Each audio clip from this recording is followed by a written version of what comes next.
Hit it, Phil. Can it be the breeze that fills the trees with rare and magic perfume? Oh, no, it isn't the breeze. It's Jackson time. La, da, da, da. Well, hey, everybody. Merry Christmas. Stay tuned after this Christmas episode of Jack Benny for our discussion. From Television City in Hollywood, the Jack Benny program brought to you by Lipton Tea. The change of pace drink, your change of pace and flavor and refreshment. Brisk Lipton Tea.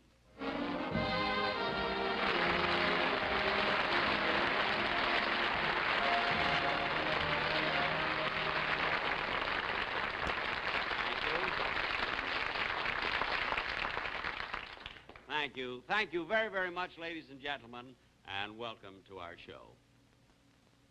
You know, this is of course, the night before Christmas.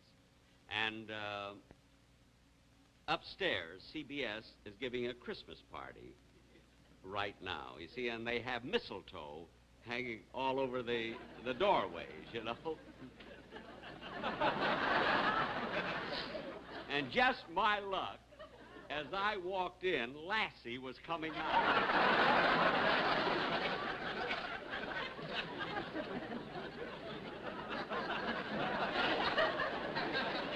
You know, I don't know about you, but to me, there is nothing more disgusting than a dog that's had one too many.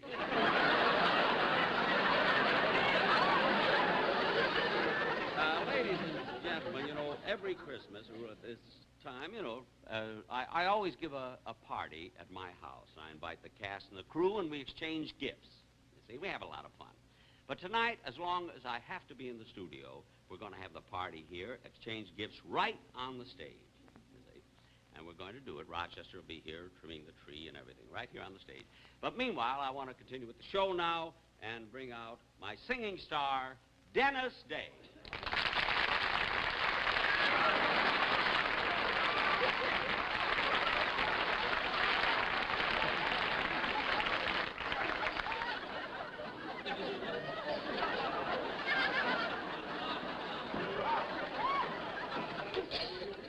Now, Dennis, I know you do some pretty silly things, but this is ridiculous. You ought to be ashamed of yourself. What is that? Now, take that off. Now, come out here and take that off. I don't want that on you. Wait till I get through with him, will you? Look, will you please wait? Look, Dennis. Oh, Mr. Benny. I know you're Dennis. What's he doing here? Oh, he's going to help me with my song. Oh, I get it. You're going to sing Rudolph the Red-Nosed Reindeer. No. You're going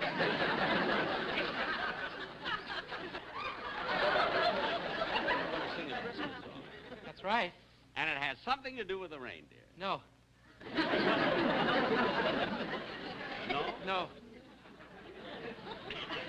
Well, then, how is he going to help you with your song? Well, you see, he's my piano player.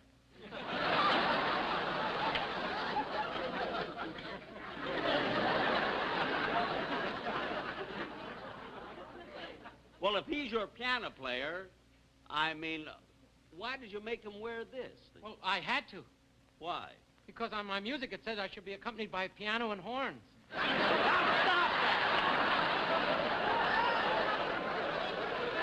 Now, you're going to sing your song with the orchestra like you're always supposed to. And you, come on, you're going with me.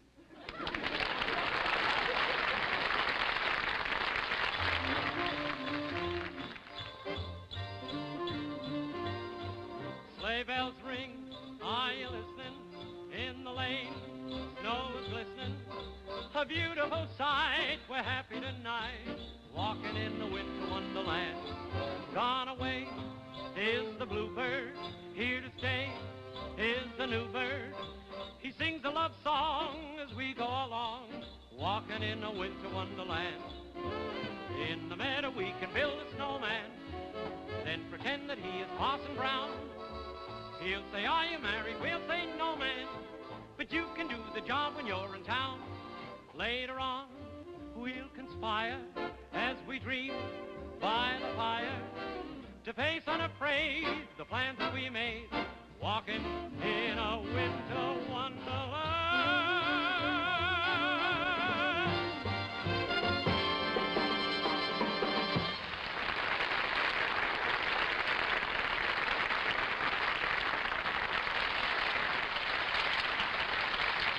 I'm going to put these gifts under the tree. Open the curtains, please. Rochester, how come you're not finished? Oh, I would have been finished a long time ago if you'd have bought a tree instead of digging one out of the park. What does that mean?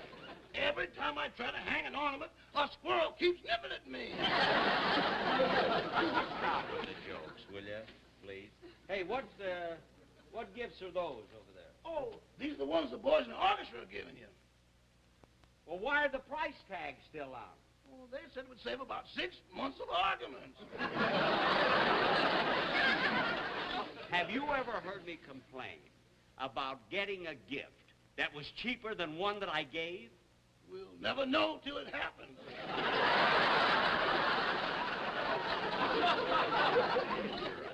Well, now look, you finish, and when you get through, call me, and I'll continue with the show. Huh? Fine, okay. You know, ladies and gentlemen, I'm kind of glad that Rochester isn't through there yet. It'll give me a chance to do something I've always wanted to do, and that is to walk out and talk to you folks in the audience. I've never done that before, and I've always wanted to do that. So here I lighten you down myself. Every Christmas, they can't do enough for you. Well, let's see here. We have, here's a gentleman here. So what's your name, sir? Johnny Vickers, Jack. Johnny Vickers. I see. Where are you from, Mr. Vickers? Tarzana. Tarzana. Well, nice to have you at the show. And you? Hey, Dorn. Oh, darn. I'm glad you're here. Now, let's see. Who else have we here? Well, there's a lovely woman here. Are you enjoying the show? Oh, I certainly am, Mr. Benny. And since it's Christmas, I'd like to give you a little gift. Oh. Yes, Oh, here's a jar of strawberry jam. Oh, well, thank you very, very much. That's Mother Sarah's jam. Oh, Mother Sarah's jam. Isn't that nice? It's very good, strawberry jam. Well, I imagine it is. Uh-huh. And thank you very much, Miss... Mother Sarah.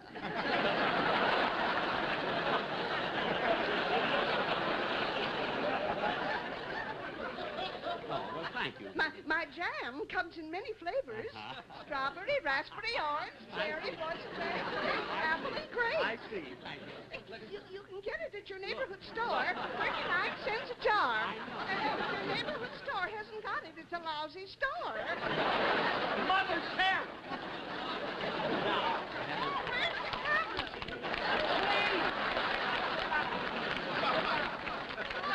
Mother! Yeah, I never saw such enthusiasm here. Let's see who we got. Oh, here's a gentleman over here. Your name, sir? Harry Johnson. Harry Johnson. I see. Where are you from, Mr. Johnson? Oh, I'm from Nebraska.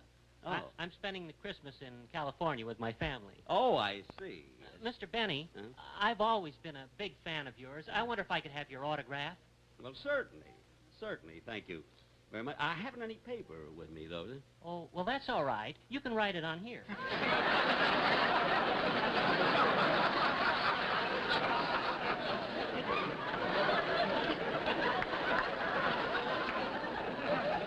Well, all right. It would be easier if there were some lines here. Let's see, all right. I can do that, I think. There we are. Whoop!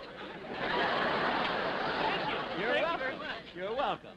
Nice, clean-cut fellow, isn't it? Let's see who else we have. Here's somebody over here. Oh, mister.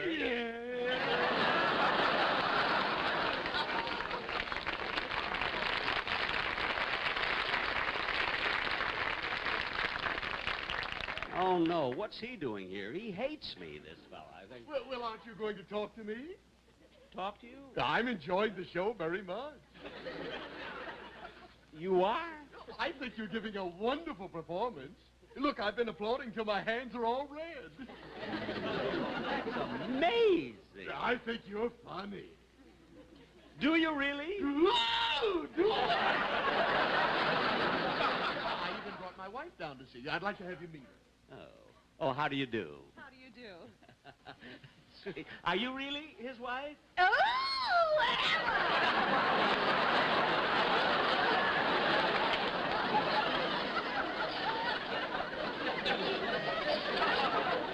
Well, I asked for that, I guess. Well, I better get back on stage now and get everything. we also have the economy size for Hey, look, I don't care what you look, will you please? Now, I've got to go. Now, please. I don't care. I Mother!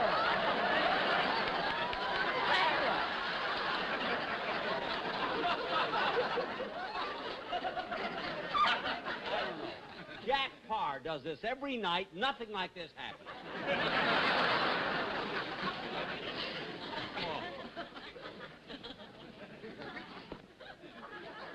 Where's that usher when I need him?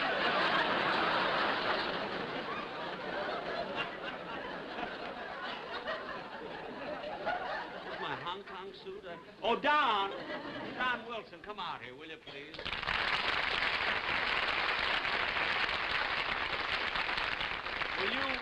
Will you take over while I put on another coat, will you? Oh, I'll be glad to, Jack, and that'll give me a chance to play a little game. Yeah, you and your games. Go ahead, play it. All right, Jack. Will you open the curtain, please? All right. My name is Santa Claus. My name is Santa Claus. My name is Santa Claus. And we want you to decide which one is the real Santa Claus.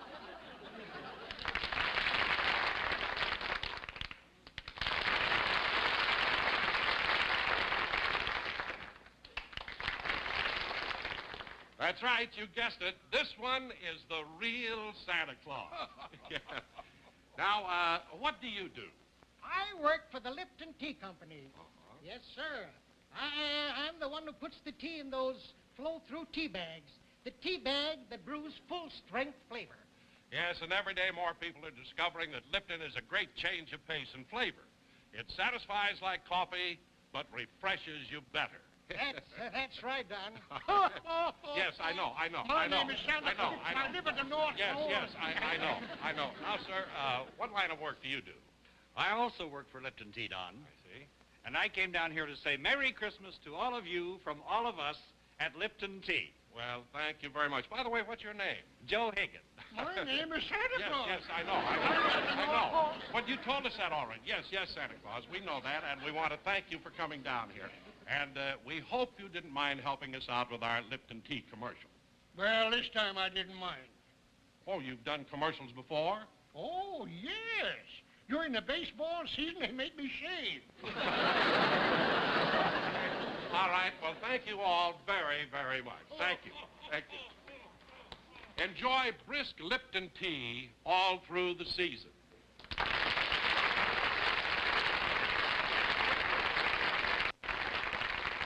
Well, Don, did you have fun playing your little game? Oh, did I?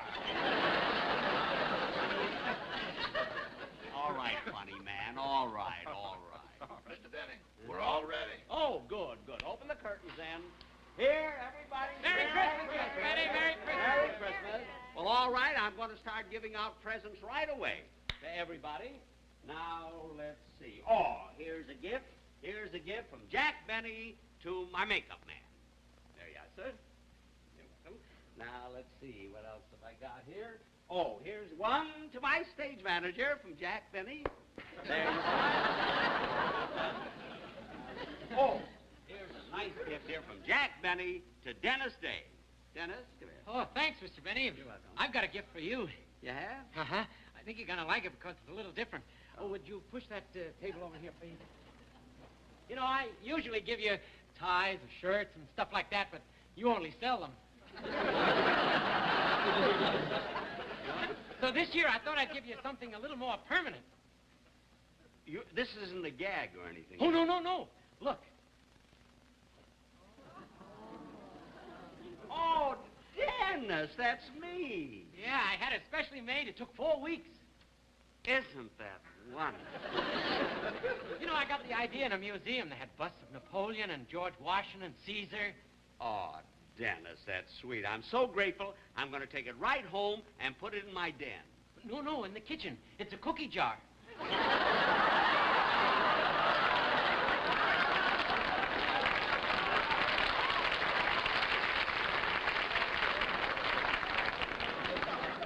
A cookie jar?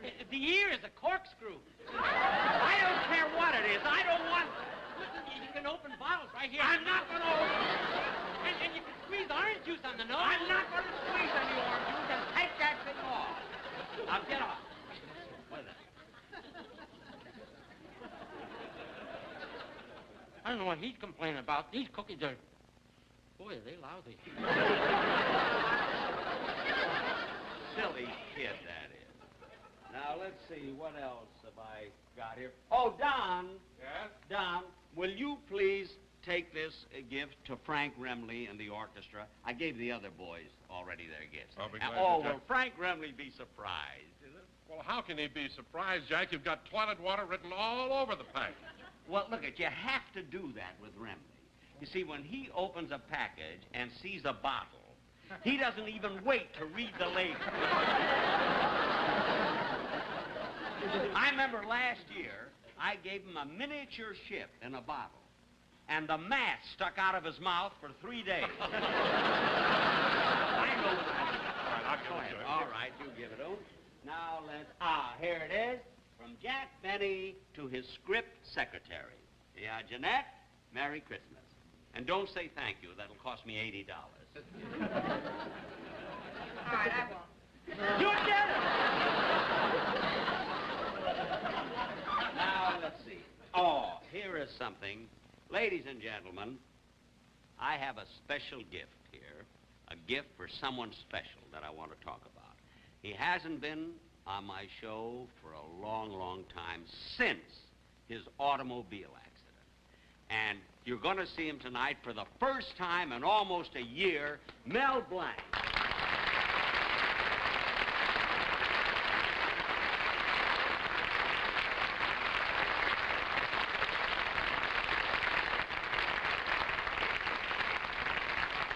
Well, Mel, it's really wonderful having you back on the show, and particularly on Christmas, you know? Well, thanks, Jack. It was nice of you to ask me.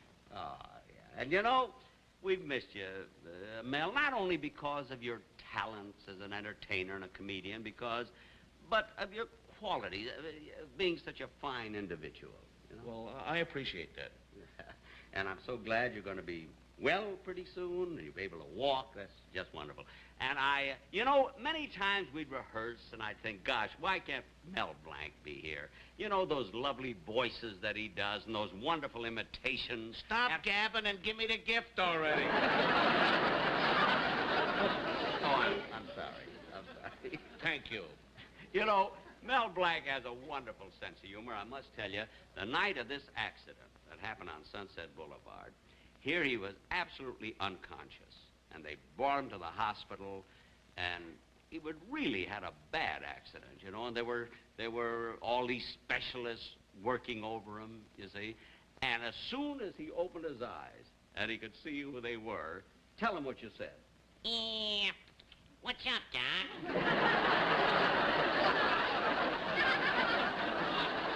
Hey, you know,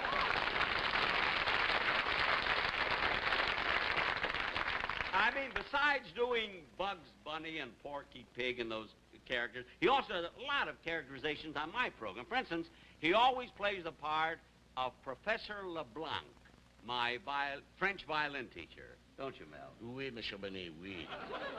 How would you like if I got my violin and played a number for you right now? No, Monsieur Benet. That well I am not. And he also imitates my parrot. Remember I had the parrot on my show? Do the parrot, man. Benny the miser, Benny the miser. Even my parrot knew. Wasn't that you?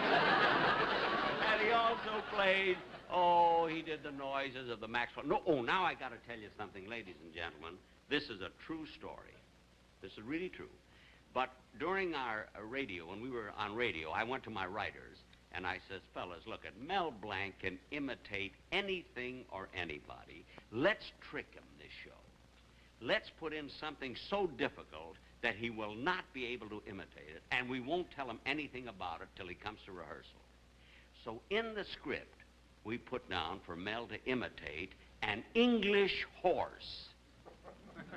Imagine, and we didn't tell him anything about him. We brought him the script, and here's exactly what he... Show him what you did as the English horse.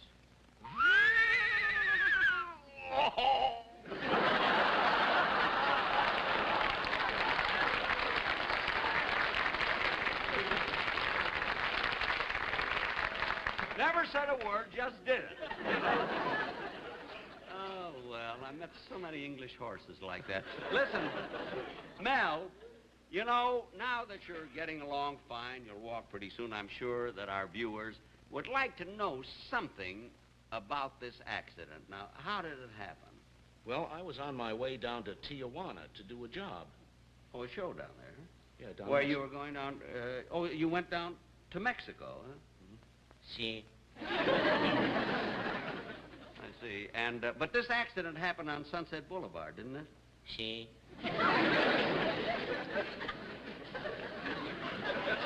Did you find out who it was that bumped into you? See? What was his name? Sigh.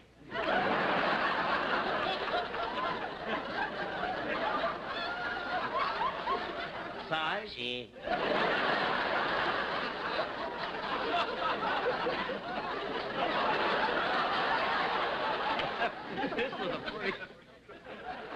This was a pretty horrible accident. Aren't you going to do something about it?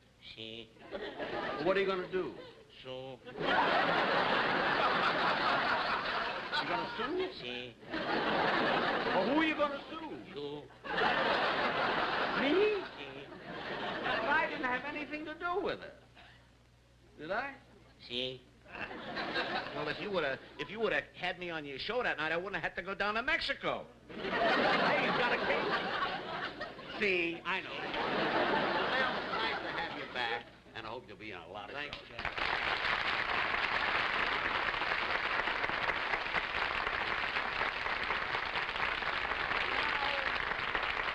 Oh, here's a gift I have for a fellow that was sitting in the audience. Now, all year long, he plays the part of a man who's supposed to dislike me.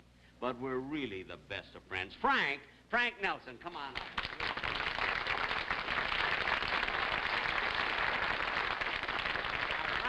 Thank you, Jack. You are welcome, and don't open it tomorrow, will you? Oh, don't worry. Don't worry. I wouldn't louse you up. Nobody louse me up. You know, these boxes are just props. They're all empty. Empty? Yeah, empty. Look, empty. Wait a minute. Empty. If anything in them, he wouldn't be able to pick them up. What are you talking about, empty? The only thing he gives away is fresh air. Well, in Los Angeles, that isn't bad. What are you doing? All this Stop that. I'm telling you. Hey, you lay one finger on me and I'll punch you right in the nose. I thought all the year you were only acting. You really hate me, don't you?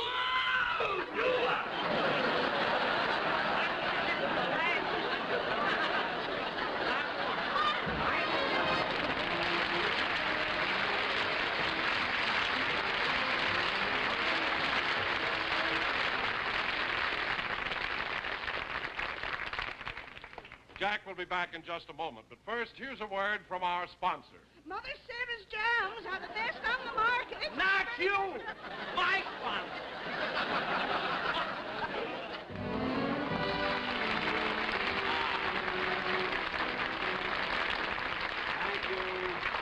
Thank you very, very much, ladies and gentlemen. And now, in keeping with the holiday season, Dennis Day will sing A Christmas Carol.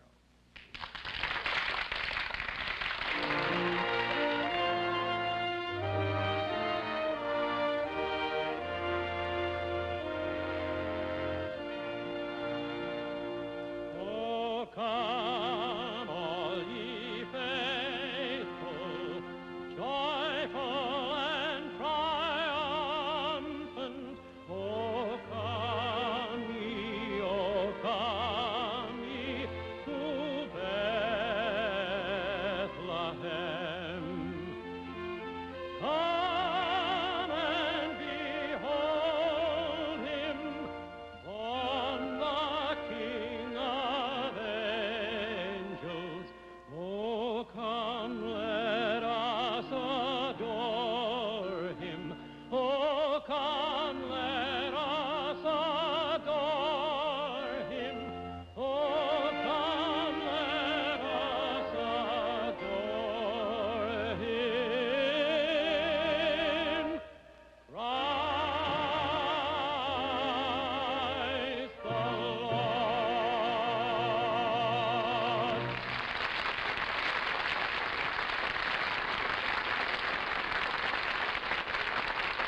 And now, ladies and gentlemen, on behalf of my sponsors and my cast and my crew, I want to wish each and every one of you a very Merry Christmas.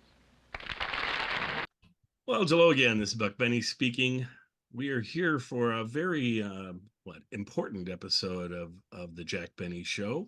This is a Christmas episode, and the most memorable piece of this episode is it has Mel Blanc appearing back for his first time since having his accident. He had a car accident about a year earlier, and it was interesting because I was looking at a year earlier. It just happened to be over at that part of the show.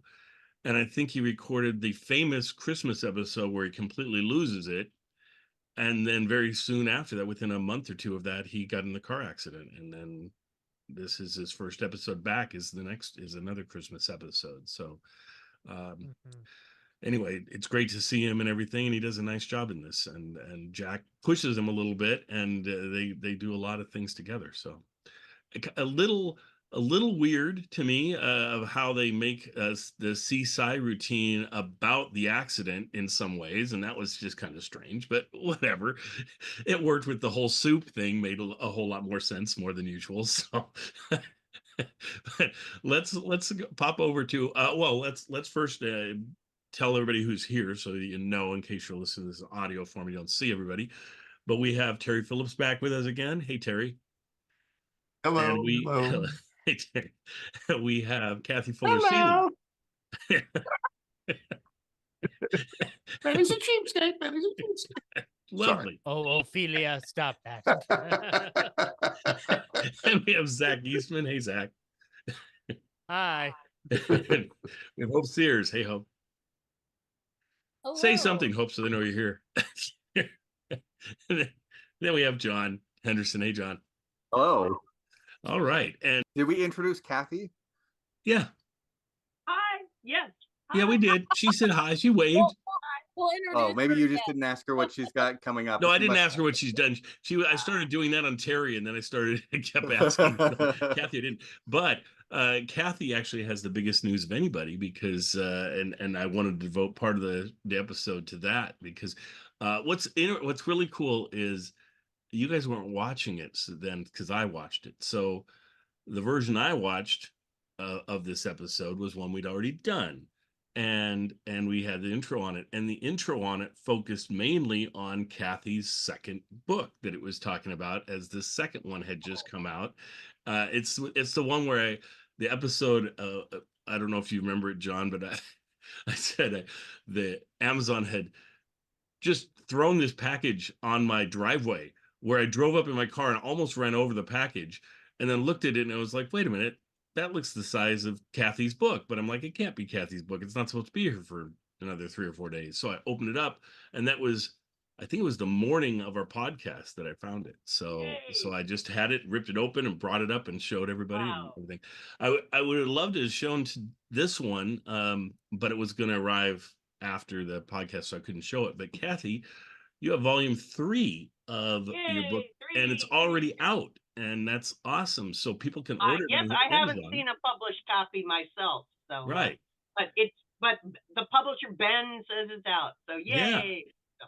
Well, let me show the book really quick. This is one of Kathy's books. This is the first one, and so the second one's like green, and the brand new third one that you can order from Amazon today, and it'll arrive before Christmas, is the yellow one. That's the third volume, and it is the you were mentioning the name you forgot. I think it was George Olson. Yes, wasn't it? George Olson. There Sorry, George.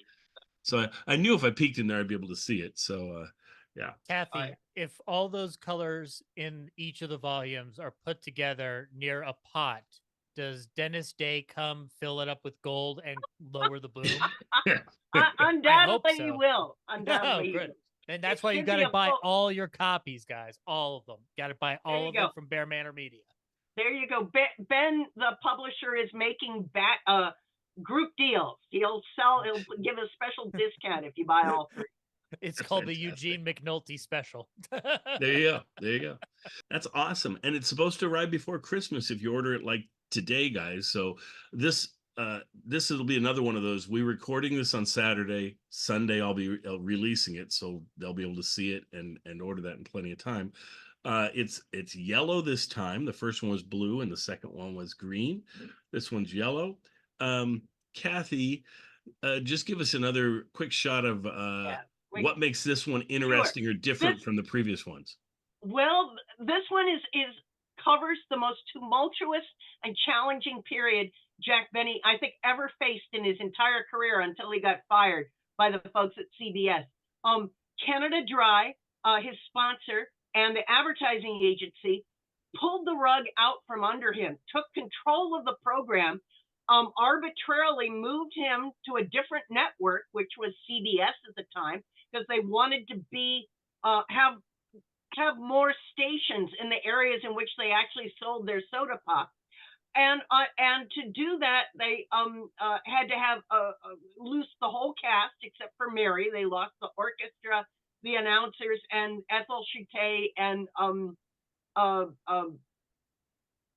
her husband.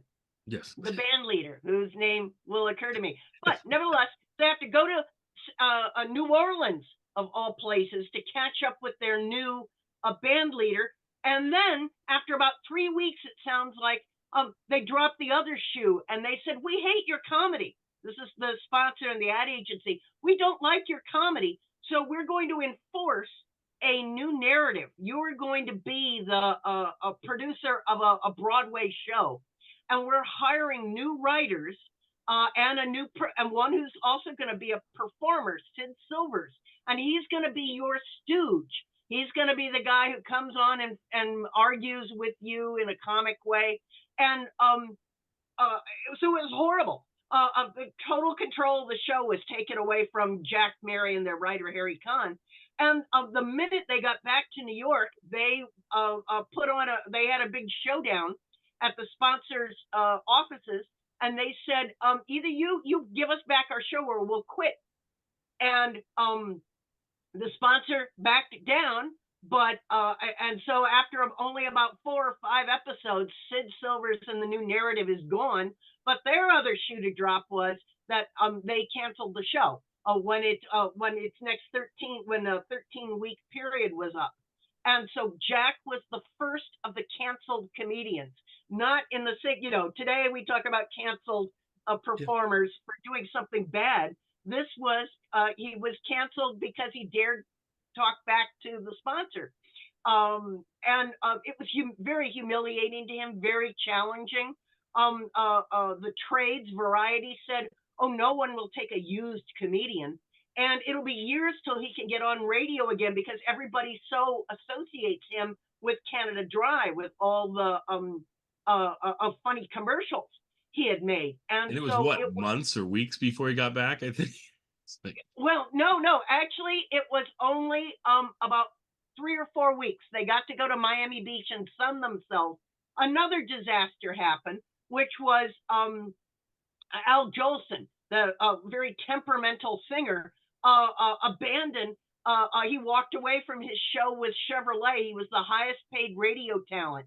And in early February 1933, Jolson walks away from his show. And Chevrolet says, "Hey, we want to stay in it." And they were sold as 3rd or 4th choice Jack Benny. And so they said, "Oh, okay, we'll try this used comedian." Well, thank you, Jolie, for leaving.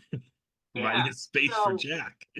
So most of it plays, I get to talk about it in the introduction because it plays off camera, but there are also off mic, but there are some marvelous episodes in this batch, including Jack was among the shows that was invaded by Gracie Allen and George Burns during the January 1933 now famous episodes, where she leaped onto all the other big shows that were being broadcast, searching for her brother George. That's awesome. Far too much detail, sorry, but it's going to be fun. So. Buck, you forgot to introduce Zach. Yeah, I did. Zach's been here the whole time, and I've been waiting in the totally wings forgot for to how introduce my long? friend Zach. Hey, Zach, how's it going, man? I'm good. Which I'm one are glad we you're talking here. about? We haven't even talked about the episode yet, so we're good. Other than we nice. had we found some discoveries on the episode, but we will cover that as we get in there because we didn't know if both episodes exist, but then we realized we watched the live and some of us watched the live and some of us watched the film, so we ended up definitely having both episodes, the live and film. Okay, I thought the discovery was that we finally found Jack's Best Actor Oscar that he clearly should have won in 1942. Yes, Oscarine. We've all been looking for that, right? Right. Oscarine with the little cigar. So. Yeah, I'm just saying James Cagney's a great actor, but Yankee Doodle Dandy doesn't hold up as much as To Be or Not to me. So let's go to Hope and get her impressions of this episode. I love this episode. It's one of my favorite episodes. It might be sacrilege to say, but it's one of my favorite Christmas episodes because it has like you said, after his accident, it has Mel Blanc, and it's just so clear to see that Jack and Mel have such a great relationship. And the bits that they do together are funny. Like you said, they incorporate the Sai Sue routine, and I love that the end joke is like, what are you gonna do? He's gonna sue. And he did sue, not he sued the city of Los Angeles because Dead Man's Curve was obviously it's known as Dead Man's Curve. So they knew it was an issue and sued them to fix it because, it needed to be fixed. Did they fix it? So yeah, they did. So there is no more Dead Man's Curve. So they did fix it. Especially, I think that probably was the best publicity ever to fix it. To be like, all these cartoon voices, well, they almost went away because some teenager just almost killed all of them. Your dumb road nearly killed a voice wizard. Stop it, California. Stop it. And so they fixed it, and but yeah, it's really clear to see that they have a relationship. Jack visited Mel in the hospital several times. It depending on what article you're reading, he visited from every day to every 10 days. Like, he was visiting often because he was in the hospital for quite a long time. But it's just so sweet that he's calling Mel out and just kind of saying, taking a really long time out of the episode to kind of go over how important Mel is to the show and to others. And so I just found this episode very sweet, along with other bits like the the showing that there's nothing in the Frank in Nelson bit with the showing the boxes are empty. I love that. Yeah. And then also telling, what was it, his secretary not to speak because he'll That was so have good. to pay her for it if she speaks. And then she speaks, and I'm like, that's hilarious. And I don't know, whether that was planned or not, because that's it could have been planned, but it's also very serious. I don't know how serious they were about speaking parts back then, but you do have to pay actors more for speaking. And so I wonder if that was something that they kind of had agreed upon beforehand, or it was. I'm sure it was. I'm sure in real life, Jack Benny would pay for a laugh like that. Right. I think so. But it was just kind of cute. I love that little interaction. I wonder if that was something that behind the scenes, though, that they had talked about, well, this can be your Christmas bonus. I'll pay you for extra lines. So, or if that was a joke between them, it just seemed very kind of cute. But yeah, I just love this episode because I love Mel Blanc so much. And so this episode is one of my favorites that I come to all the time to try to look up that bit and have him staring at the present and just like, give it to me already. Shut up. Yeah. Yeah. I love it. Well, and we know that the history between Mel Blanc and Jack Benny, they were tighter than I think anybody else on his, like, the radio show. It just not like everybody was tight with Jack, but in reality, they would do the show and then they'd all go their separate ways. But Mel Blanc and his family and Jack and his family would get together and do camping trips and things and do more together than the other cast, which I think is interesting. I mean, to get that piece. I mean, just thinking about it, I would guess like maybe he'd spend a lot more time with Dawn or something, but it wasn't. That's not how it was. So interesting. Well, let's go over to John and get John's thoughts on this thing. So, John, did you like the episode? Oh, I love this episode. It's lots of fun. I love that it's Christmassy. It's different than some episodes. You look at the famous Christmas episode where they're Christmas shopping, and that is its own thing and it's classic. This has a very different feel, but it's got almost as many laughs. I felt like, I love the Dennis Day bust that he presents him. I thought that was very funny, and I love the part. I Especially think my funny. favorite. John, I was just going to say, what makes it especially funny is you can hear the crowd sort of go, "Oh, that is lovely. That's wonderful." Thinking it's a serious thing, and then it's a joke, and it's like, I loved it. Yeah. My favorite part of the whole episode is when Jack Benny goes and he talks to the crowd. And I don't know if we want to talk spoilers because I just think that whole bit and how it unfolds is very, very funny. And the part with Mel Blanc where he's chatting with Mel Blanc, it feels like a talk show. Like they sort of, pull back the curtain and it's like, we're not doing a bit right now. We're just chatting. And it's the kind of thing that he would later do with Mel Blanc on actual talk shows like Johnny Carson. Yeah. And it was that same sort of like bit that hey, remember the time we did the English horse thing and the Maxwell. So it seems sincere and was great to watch. Agreed. The one where he goes in the crowd, I love the first guy he talks to, because the very first guy he talks to seems like a real audience member. I have no idea.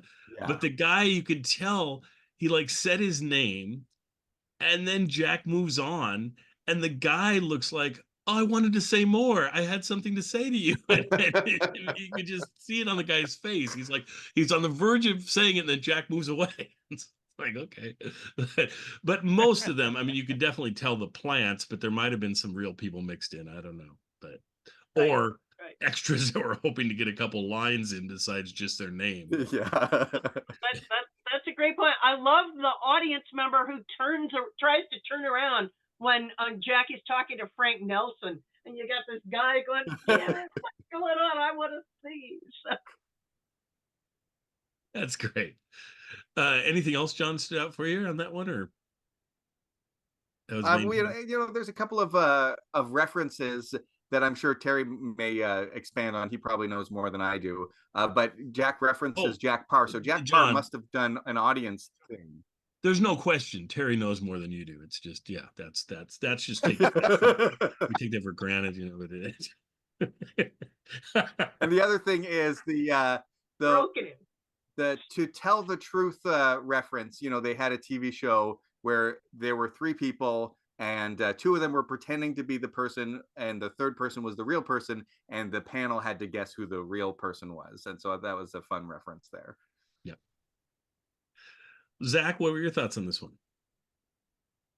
I like it. I don't like it as much as the Christmas shopping episode, but I think for me, it's hard to top the ending of the Christmas shopping episode because it's probably one of the darkest endings to a Christmas special that's ever existed and will ever exist. Yes. By the way, at this time of the year, please, if you need help, please reach out to people. But This one in particular, I had a couple observations on it. First of all, I love the idea of Jack getting a cookie jar that looks like him. And then but I reject the idea that Jack would not still keep it. He immediately goes, I don't want it. I'm like, what are you talking about? Like that is not in character at all. But it was still a funny bit because it's if Dennis can make him angry, that's more powerful than any logic you can tack onto this. The other like humorous observation, like if I had a comedy high moment, it is Frank Nelson just going like, "There's nothing in these presents. There's nothing, nothing, nothing." I think it's certainly not the best bit he's ever done, but I love how he puts a lot of energy physically into it and just starts moving around and just like it's sort of like the movie Network where Peter Finch is just losing it. But there's such an obvious, there's an obvious cue he's taking as this character. It's just beautiful to watch him just explode on that. The Mel bit is great. What I found interesting from a film history standpoint, and I guess we're talking about short films with Looney Tunes in this particular case. This story, the story that Jack relays, is the story that everybody tells of how he got out of the coma. And I had a couple of observations. Number one, I wonder, I'm sure there's newspaper accounts that completely like tell that story anyway, but it's almost like Jack is sort of mythologizing that story already a year later, which was kind of interesting to think about. I'm sure there's a newspaper out there that talked about that story. It's good publicity. It's a great story to have the guy who voiced all of these amazing characters be saved by them. It's just interesting to watch Jack basically mythologize it in a very matter of fact way. It's not really In a meant as very a joke inaccurate way, it until he sounds does like. the thing. Because Yeah. he makes it sound like, to me, when I heard it, each time I've heard this, I'm always trying to listen to it going, okay, how does he relate the story? And the story sounds like it's the first day in the hospital that he wakes up and does this. Yeah, when which in not true, reality, yeah. every other time I've ever heard the story told, I don't know if it's a month later or if it's a long time later, or if it's a few days later, but it's like he was in a coma for a while, and that's how he got out of it. Is essentially, it sounded like all the versions I've heard, it was the doctor saying to him, Bugs, how are you? Or relating to him as Bugs Bunny, and then he comes up and says, "What's up, Doc?" But I don't even. It's, who knows? It's such a legend. Where's legend and reality? I have no idea. Right. So here's what kind of happens with Mel. Mel finds it so kind of unbelievable that it happens that he kind of goes back and forth with denying that it happens. I think especially in the early days. But Noel, I have heard Noel say like that his father, like, he watched it happen, so he knows it to be true. But but I do think it probably gets exaggerated, especially Jack's account of it here. I find yes, it doesn't quite measure up to how everybody else is describing it, because it's just kind of like the story goes that Noel would play, the Looney Tunes in the background, and one day the doctor kind of gets the idea to try to talk to him as Bugs, and then he slowly starts to, kind of come out of the coma. So according to Noel, this is true. And that he witnessed it. But yes, if you see various stories with Mel kind of like doesn't realize that he's doing that. Yeah. And it's interesting to watch just a year later, to watch Jack basically building up his friend again, which I think is like, it's not that Mel would have needed any like reminder that he's still good to work. But I mean, if you're coming out of that kind of a bad accident, having been in a coma for that long, I'm not saying that people had their doubts that he could still do what he did, but, well, one, the voices do change post accident, but that's also age.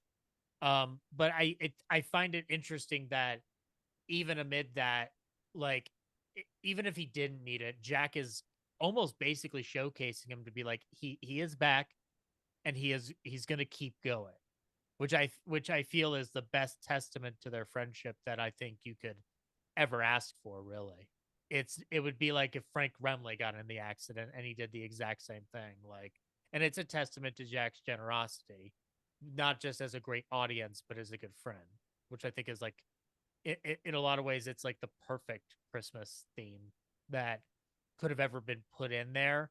And it's not, he's not even trying to go for anything thematically grandiose. He's just doing it because it's his friend, which is great. And since you brought up Frank Remley, doesn't I'm trying to remember. I think I've read or seen or heard or whatever that Jack had a relationship outside of this show with Frank Remley as well, kind of like he did with Mel Blanc somewhat. On car trips a lot. Okay. Yeah. I thought so. And didn't he send, was it Remley? He sent all the Ripley's Believe It or Not Yep.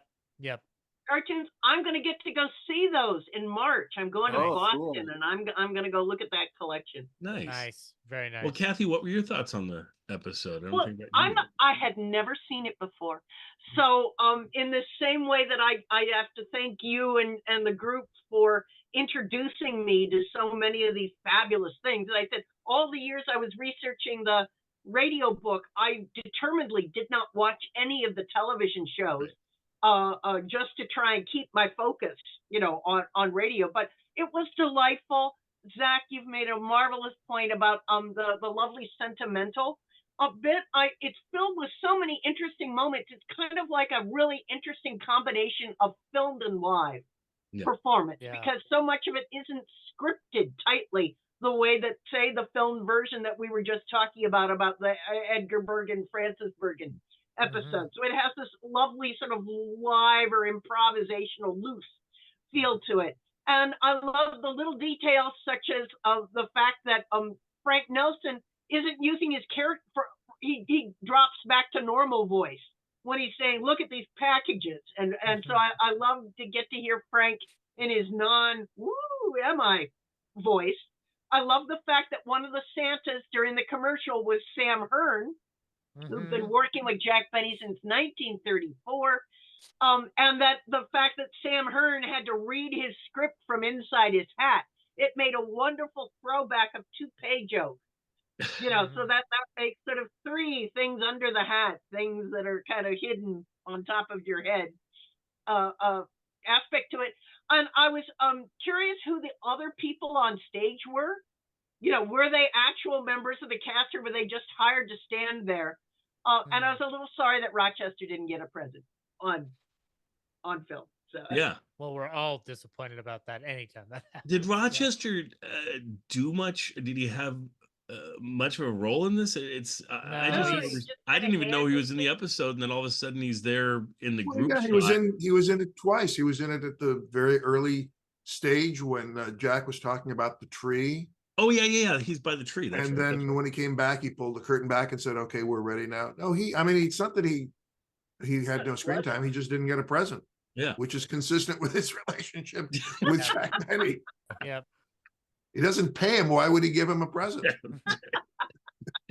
No, the answer he would always give was, "What do you get him? He's got everything."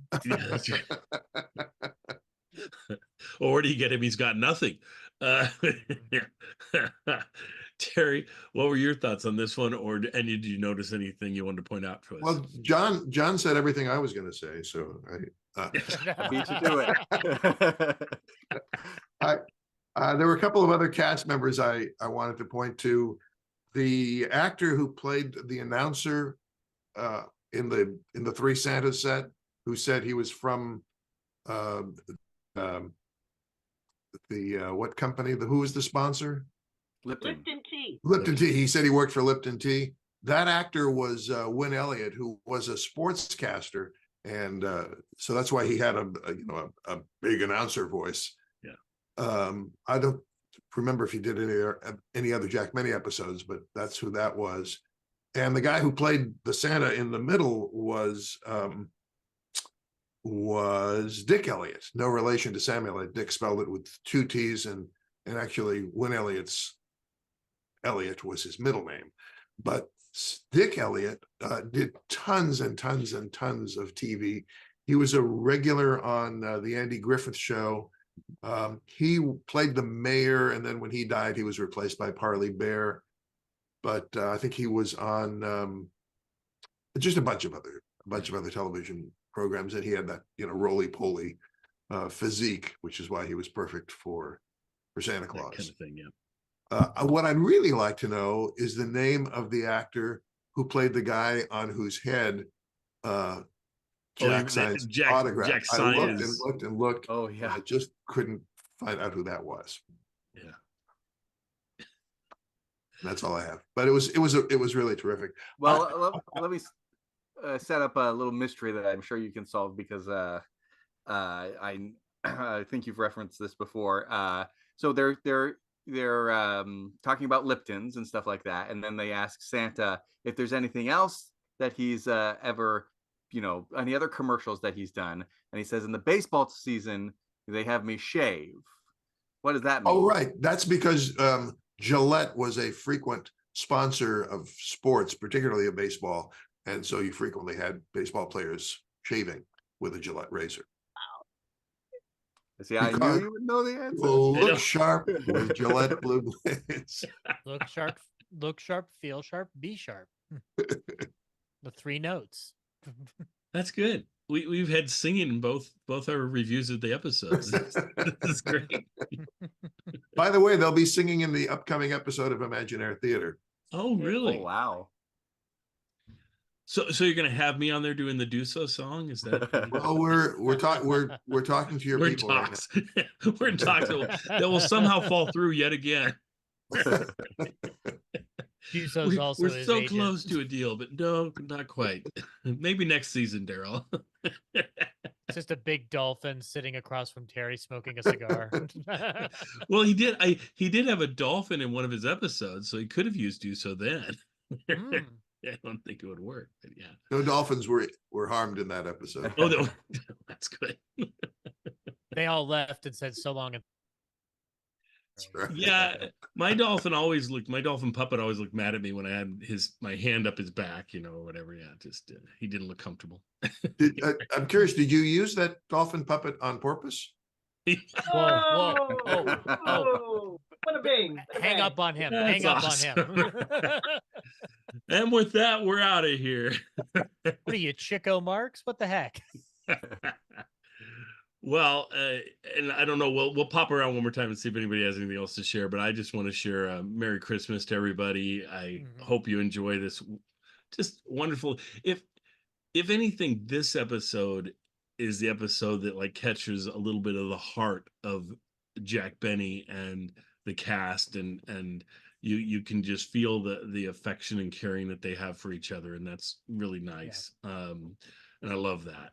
Whereas the famous Christmas episode, the Christmas shopping episode, is the technical abilities and the acting abilities and the writing. It captures what the show could be at its best performance level, but this captures the heart of it, which I think is nice, having those two different things reflected in different Christmas episodes. I really like it. It's sort of like the feeling that we're probably all having right now of sitting in a living room or a Zoom room with people you love.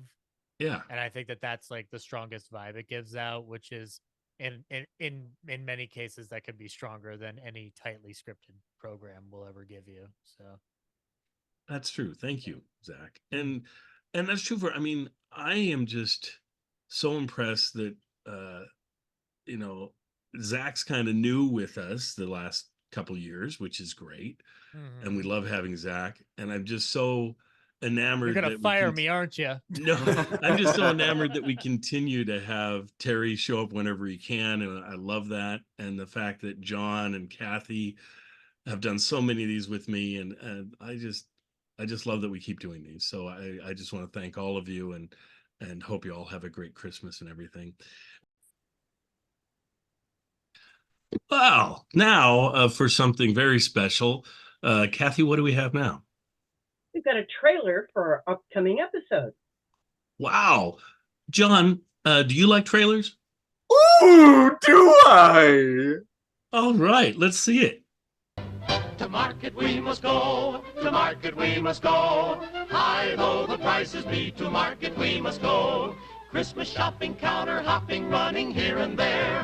Hustle, bustle, bustle, hustle, people everywhere. Oh, hurry, hurry, buy that turkey, buy it by the pound. Your money flows like water, but it makes a different sound. Jingle, jingle, jingle, jingle. The market where we shop is packed from morn till night. The people love to push and shove, it's really quite a sight. You gotta fight your way around the store and help yourself. But when you get where you should be, there's nothing on the shelf. Pork and beans, turnip greens, chicken soup with rice. Try to find some bacon rind or coffee, tea and spice. Caviar by the jar, what a ritzy store. Before you know you spent your dough, $300 or more. Stop and check your shopping list, be sure you don't forget. Buy yourself some Lucky Strikes, the toasted cigarette. Yes, puff-a-lucky, we know you'll agree. Lucky Strike means fine tobacco, LSMFT. LSM, LSM, LSMFT. It's a fresher cigarette, the only smoke for me. Yes, when you're puffin', there is nothing like a Lucky Strike. Round and firm and fully packed, it's Lucky's you will like.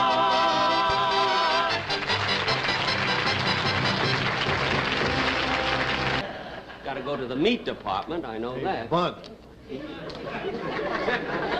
Bud. Huh? Come here a minute. Who, me? Yeah. Where you going? I'm going to the meat department. What are you going to get? Turkey.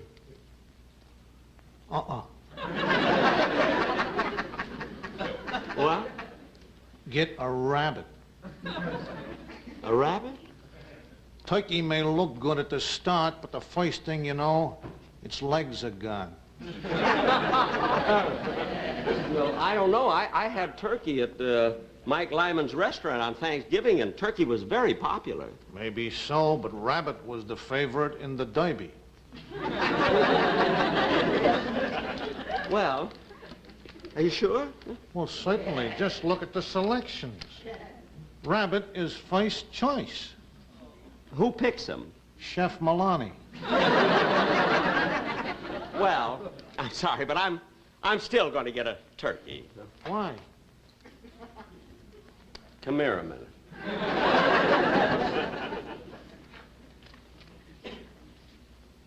I don't mind cooking rabbit, but I don't like carving it. Why not? I hate splitting hairs.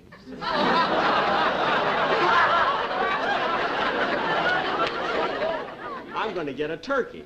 Okay, it's your giblets. This guy, I don't... Oh, there's what I want. Let's see. Some of this spinach.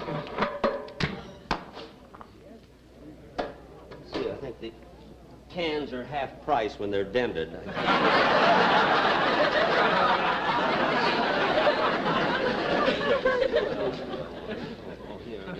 Pork and beans.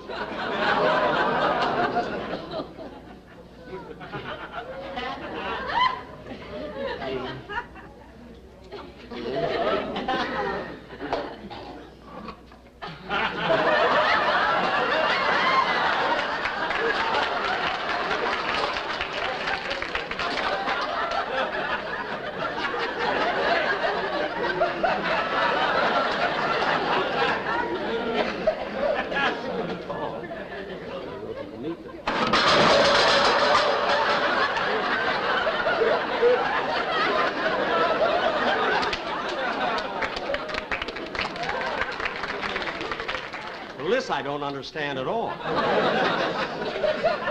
Hey, is there another butcher here? Oh, butcher! I'll be with you in justice. Well, Mr. Benny. Mr. Kitson!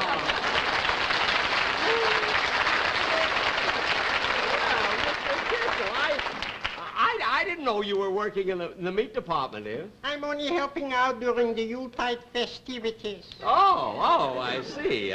Gee, what nice turkeys. Did you kill all of them? I only killed 3. The smog got the rest. Oh, Mr. Kitzel, you're joking. Yeah. I thought so. Well, what's your pleasure if I can be so accommodating, Mr. Benny? Well, I'd like to get a turkey. That's what I like, a man who knows what he wants. Mm-hmm. The last 4 people who came in for turkey switched to rabbit. Oh, well, not me. I want a turkey. How much are they, Mr. Kitzel? 63 cents a pound. 63 cents a... Well, isn't that a lot of money for turkeys? Say, they have to live too. Yeah, but, gee, I don't know. Gosh, when I look at those turkeys lying there so cold and still, I get sentimental about it. I just think of them lying there now, like that. And just a little while ago, they were so hopping around, so carefree and happy and gay.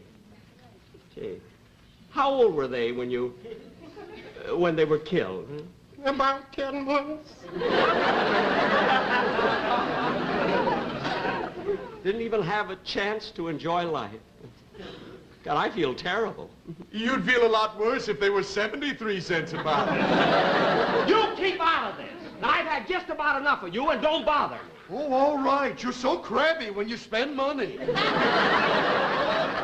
I think I hate him. I don't blame you. But, Mr. Benny, could you please make up your mind? Well, I'm trying to decide, but gee, when I see this turkey lying there, I can't help but think of his mother. She must be lonesome. Oh, don't worry. That's her laying next to him. Oh, well, then I'll take both of them, you know, and you wrap them up, and I'll come back and I'll see you later. Yes, I will. Thank you, Mr. Benny, and a very happy Yuletide. Thank you. The same to you, Mr. Kitzel.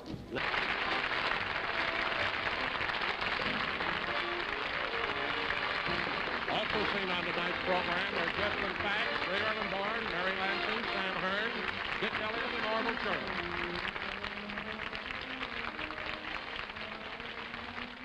The Jack Benny program is a J&M production. This is Don Wilson saying good night, and this program is pre-recorded.